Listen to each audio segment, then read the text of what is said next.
Hello, everyone. Happy Cinco de Mayo. Happy Friday. Hope Happy everyone Friday. had a great week. We're back again with another $100 million producers, and today is a little special one. I'm here filling in for Todd, and we're going to change it up a little bit today. I obviously am not an $100 million producer, but maybe one in the making. Yet. Yeah, exactly. So we're going to change it into more of an interview style. So I'm going to talk to Andrew Cady here, who has been, and will be a $100 million producer.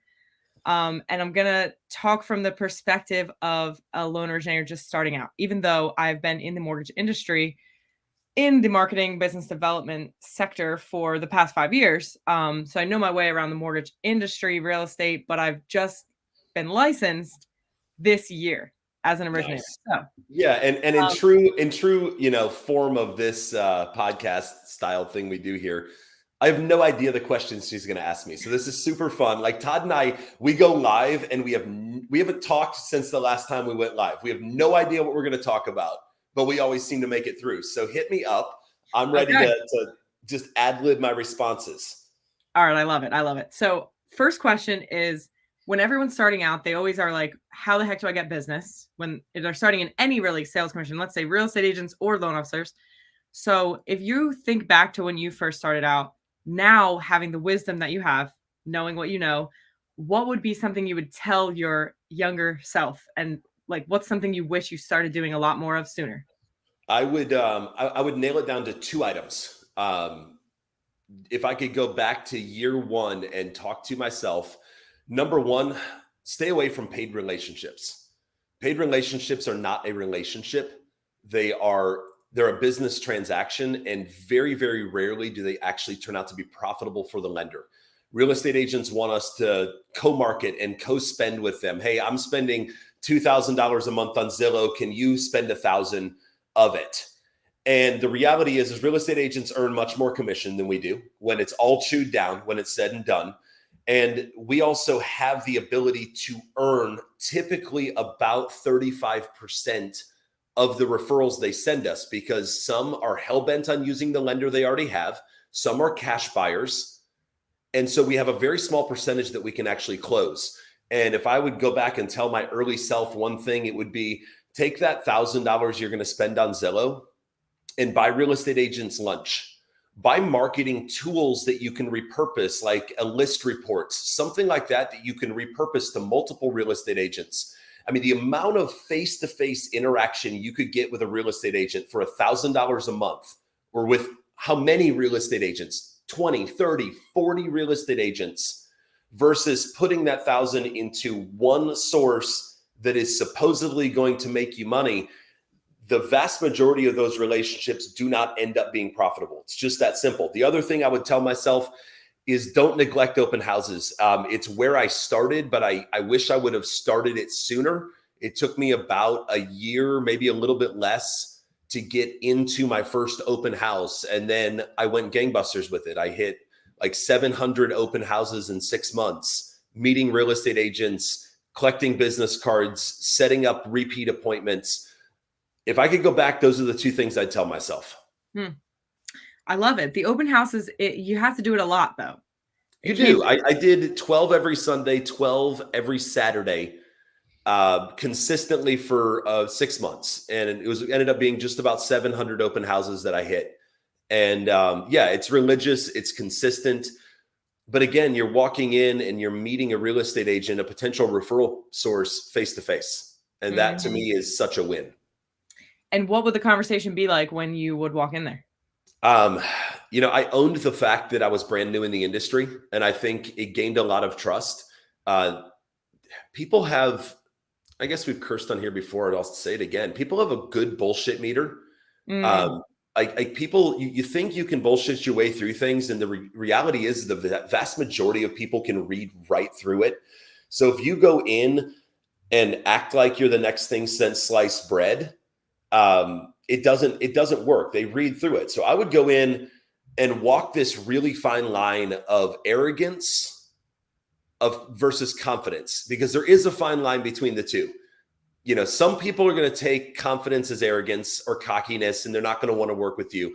But if you can find that line and be ultra confident, and I just walk into the open houses and my opening line is, hey, sorry, I'm not here to buy the house. I'm actually a local lender. I live around the corner, saw the open house sign, figured I'd drop in, see what's going on. How's the open house going? And then I just start conversation. And I would make no bones about it. I'd say, I'm brand new to the industry. I've got the best team that's backing me up. And I understand, nobody wants to work with a new lender. But what I bring to the table is that I'm going to be the number one lender in this city. And I don't have a doubt in my mind. I know where I'm going to go with this. And all I'm asking is that opportunity to give me the shot. And I'm not going to mess things up. And frankly, you're going to have my undivided attention because I've got no other loans in my pipeline. So give me one opportunity and I'm going to throw everything I have at making sure it's the smoothest, fastest transaction of your life. And not everybody's going to go for that. But the vast majority of people are really receptive when you're just really straightforward with them. They were new at one point as well. And I remind them of that sometimes if they get a little pushy on it. I'm like, hey, you were new at one point in your career as well, and you wish someone gave you an opportunity. Play the empathy game. That's nice. That's good. That's good because it's so true. It's so true. Like everyone was new at one point. Okay. The next question is, as the business starts to come in, you start to get some referrals here and there. People hear about you. Okay, cool. Now, talk through like your mindset, your process when getting a deal that it's not the most easy, like obviously things are going to come through and like, all right, this is an easy one. I can do it. But what about those ones where it's like, all right. Now it's not that it can never be done, but okay, the credit's not the best. They don't have enough money to put down or closing costs. Like how much time would you invest and spend in learning versus just cutting your losses and moving on to the next one? Maybe developing referral relationships for those kind of loans. So a couple things on that. If the deal can be done, you need to figure out how to do it because smooth seas never made a skilled sailor.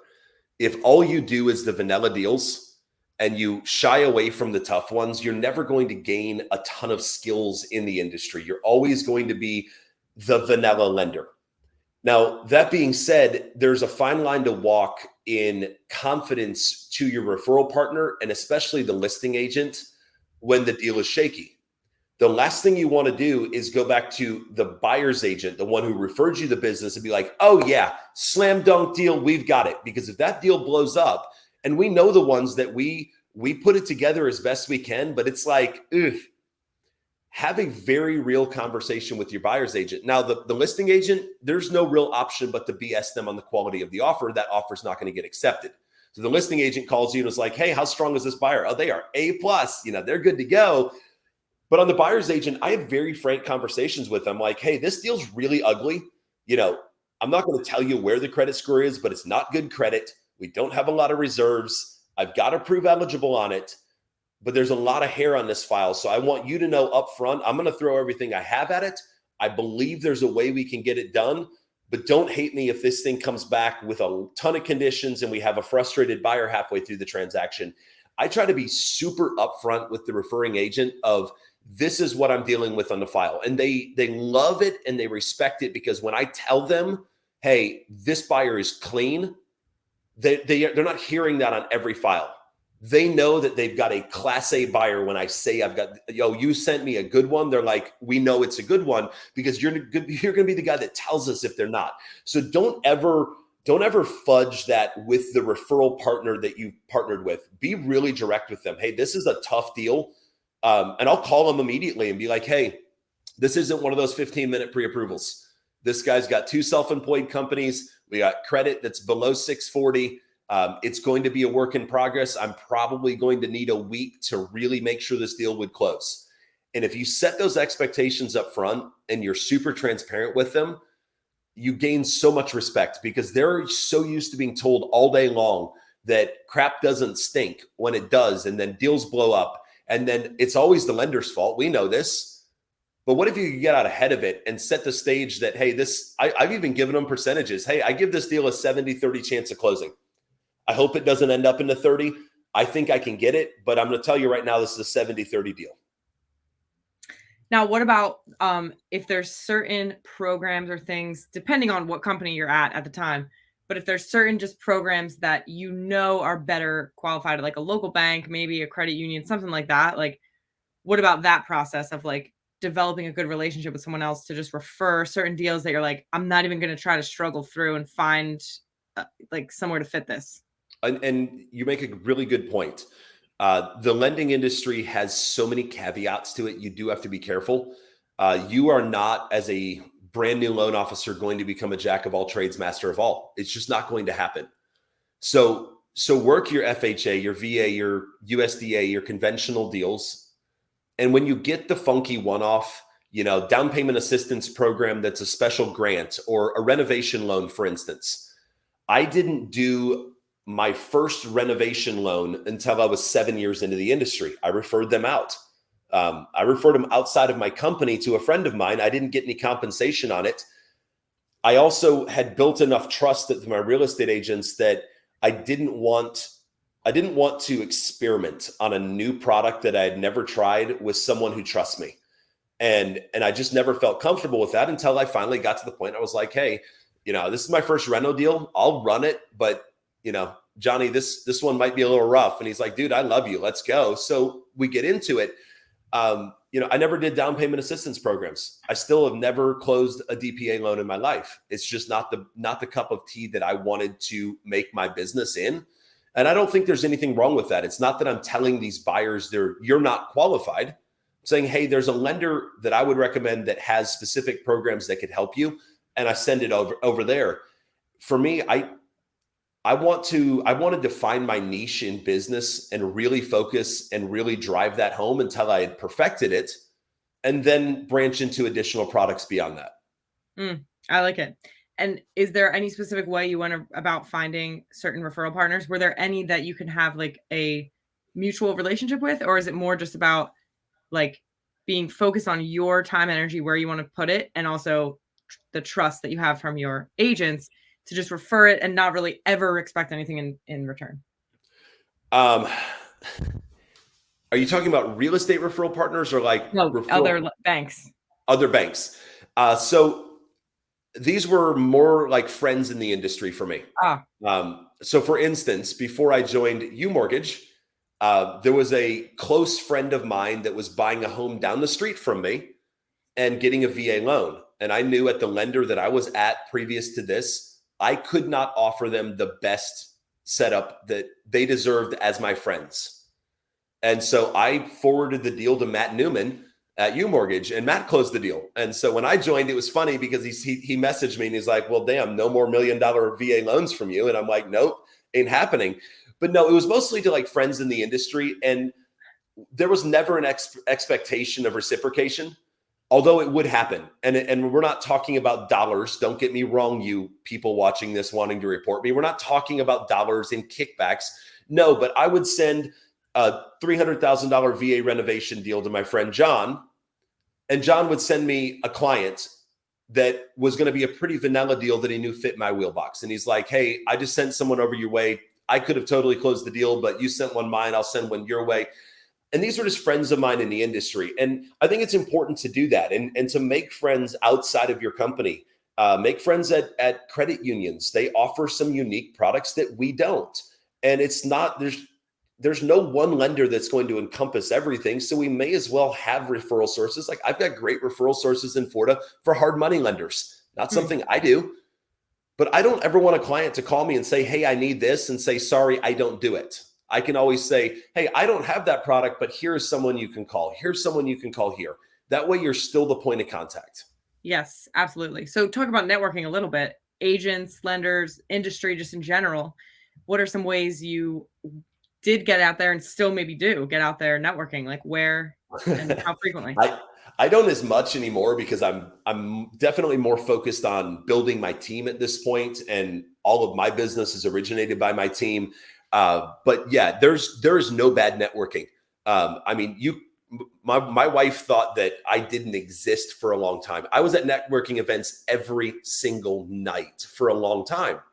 And you say, well, there's not networking events around me. BS, they're everywhere. Go on Facebook and search happy hour. Go to Facebook events and search happy hour.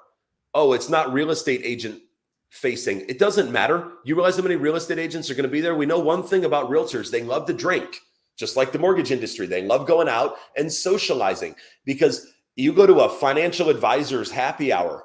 You don't think real estate agents are going to be there trying to get business? Like, I went to every type of happy hour. I was part of BNI's.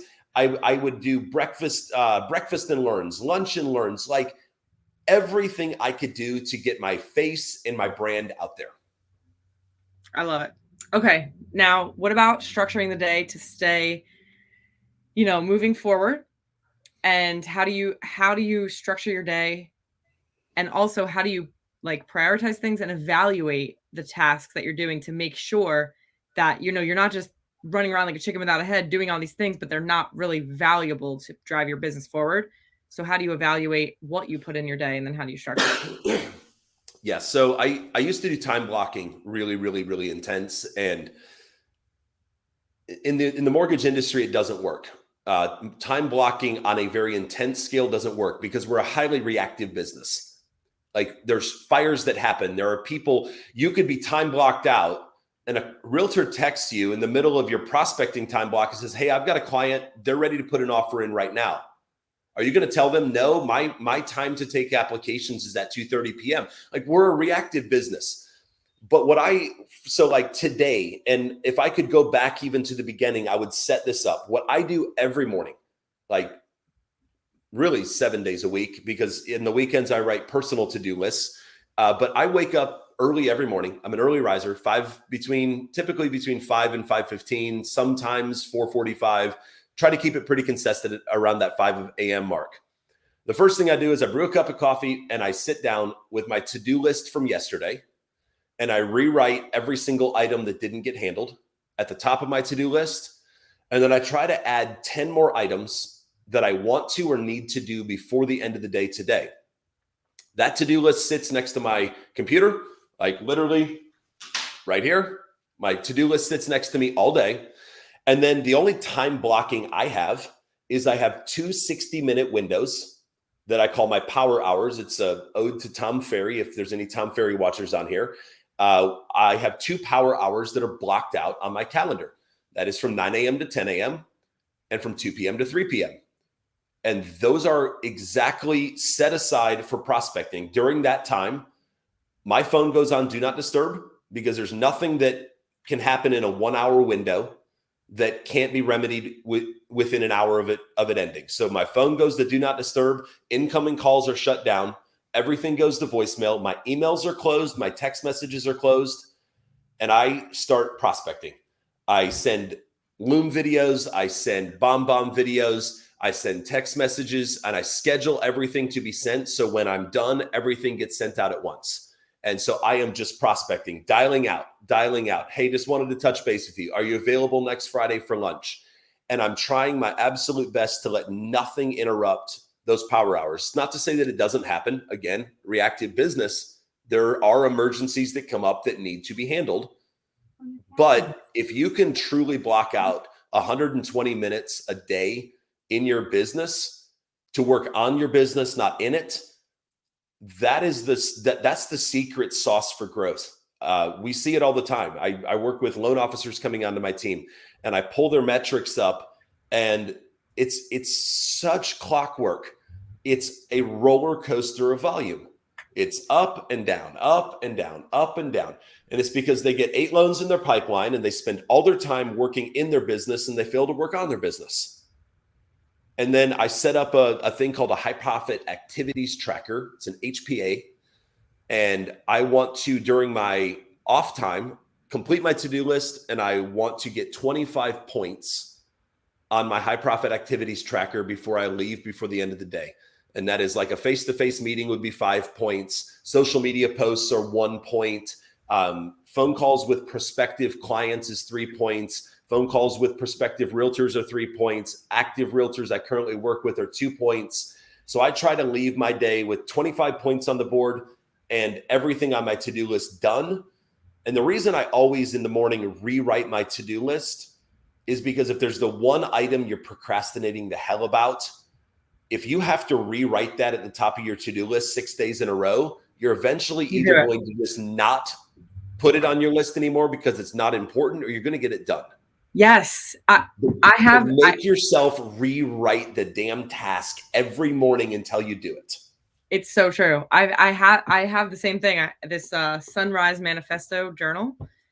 It asks you every morning 3 things you're grateful for, and then it says, I could have made yesterday better by whatever. And then if I could only, oh, today will be successful if I'm able to, whatever. And it could be do a task, feel, have some type of feeling or accomplishment or whatever it is. Like, maybe it's just stay focused. Like today will be successful if I'm able to stay focused on whatever. And then it's like three, and then it's if I could only complete 3 tasks today, what would they be? And it really makes you like think, okay, what are the 3 main important things? But also I've had one task lingering on there that the next day, yesterday would have been successful if I completed that. And then the next day, yesterday would have been successful if I could, and then every day, and you're writing it, and eventually you're like, oh, fuck, I'm just going to do it. Or you do say, you know what, maybe I'm not doing it because it really isn't necessary. Scrap Right. it. And the funny thing I've found is the tasks that I procrastinate the most about oftentimes take the least amount of time to get done, which is really funny. Like I'll procrastinate and rewrite a task 4 days in a row, and then I finally do it, and it takes me like 8 minutes. And I'm like, what stupid psycho stuff is going on inside of our heads sometimes? Like the ADHD is so prevalent in our industry. It's Yeah. amazing. But yeah, like be organized. I mean, my desk is a chaotic mess, but it's an organized mess in my head. To-do lists, you have to write them. You can say my email inbox is my to-do list. Bull crap. That works when you're doing 3 loans. When you got 75 in your pipeline, like my biggest pipeline I ever had, I was on Encompass, and it was 50 loans to a page, and I went 3 pages deep of active pipeline. So I had like 123 active loans in my pipeline at once, closing 64 of them in a month. And if you think your email inbox is going to be your to-do list when you get to that level, you're out of your mind, because you're getting 500 to 700 emails a day. Yeah, it's no way to live. Even if you're not at that level, it's no way to live with your email inbox as your to-do list. It's got to be structured in some way. I think time blocking, it can be like you have it, and can be flexible too. Like what if something does come up crazy, it's like the must-dos for the day are those 2 blocks of Yes. And of if getting I this could throw one other totally off-topic thing out there, it drives me nuts even with certain loan officers I see on my team. Adopt a DART mentality, D-A-R-T mentality to your emails. If your inbox is a running log and it's like 3,000 emails deep and you're just like handling them as they come in, you're going to lose track. You're going to drop the ball on things. DART stands for delegate, archive, reply, or delete. When an email comes in, one of those 4 items is applicable to that email immediately. You could be like, oh, I'll handle that one later. No, it is delegate, archive, reply, or delete. It's that simple. When an email comes in, those are your 4 options on it. You can either delegate the work to be done by someone else, you can archive that email for later, you can respond to it immediately, or you can delete it because it's not important. But if you're letting your inbox sit in 3,000 emails scrolling down, my inbox on like my archive folder is full, but my inbox sits between 20 to 30 emails. And as soon as I handle it, it's archived. It's archived. It's archived. And the mental clarity it gives you when you can wake up in the morning and the only emails in your inbox is what came in overnight, it's a game shift. You're not scrolling back through yesterday's emails to see if you missed anything because you handled it.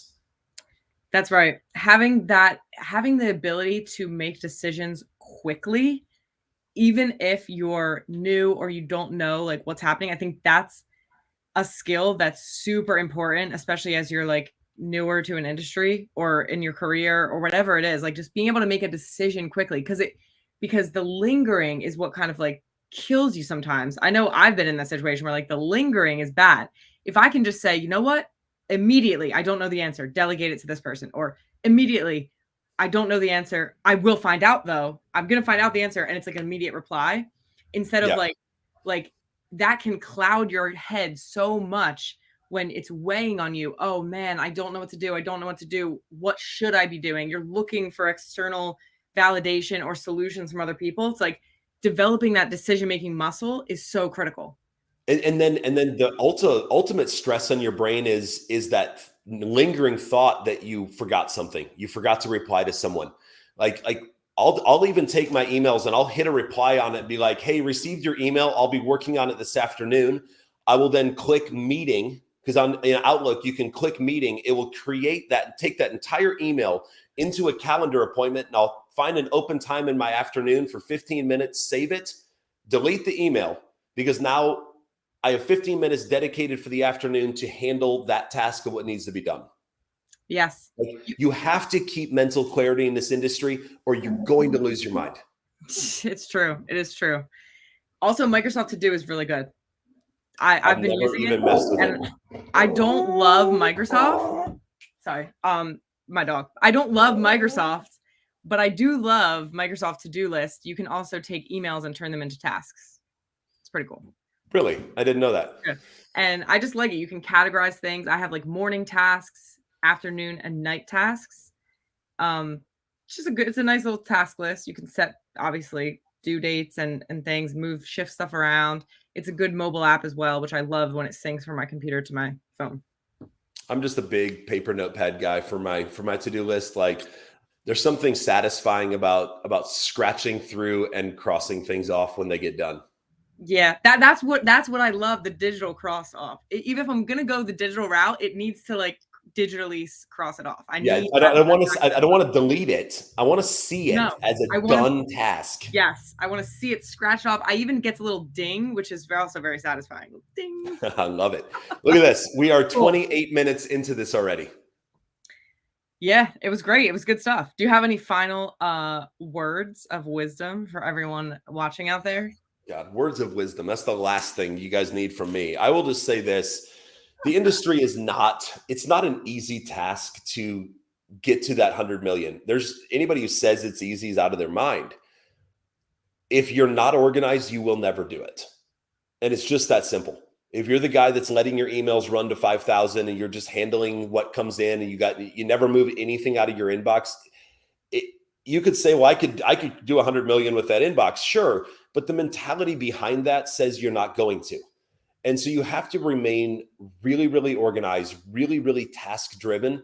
And you can never let a day go by that you don't work on your business. You don't work on prospecting.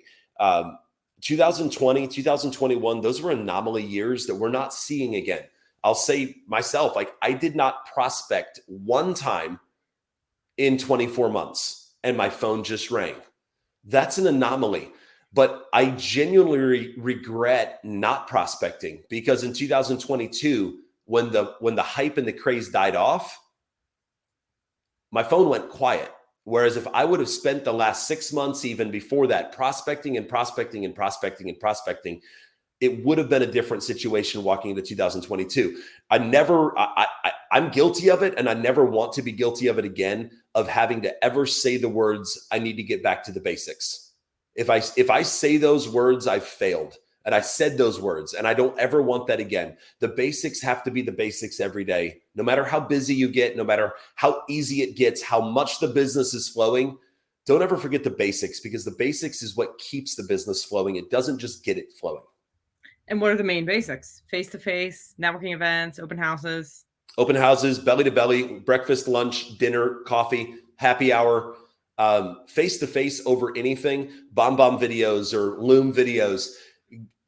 I mean, we watched this Rene Rodriguez thing where he talked about, what you say, the words you say, only 7% of impact happens from your actual words. So think about that. If you text the client, you lose 93% of the impact of your text message because you sent it in text form versus video. 93% of the impact of your words is made by the inflections of your voice and how you speak. So sending a text or sending a 60-second Loom video, it's a game changer on a psychology level. Like, this isn't just, it's a game changer. No, it literally is. You have 93% more impact on that person simply by sending a video versus typing a text. And then you have 100% impact in person. Absolutely. I love it. So yes. Cool. That's it, all guys. Right. Well, that was awesome. We're right on time here. Thank you for everything. We can go back and watch the recording. Thank you, Andrew. Have a great weekend. I'm going to be getting out there to 7 open houses per day, as you said. Go This own weekend. it. And as Todd Bitter would end this with, it's Friday. Call your real estate agents. Tell them that we're working, that you're available this weekend, and answer your damn phones. Yes, that's right. Will do. Peace out, guys. All right. Have a great weekend, everyone.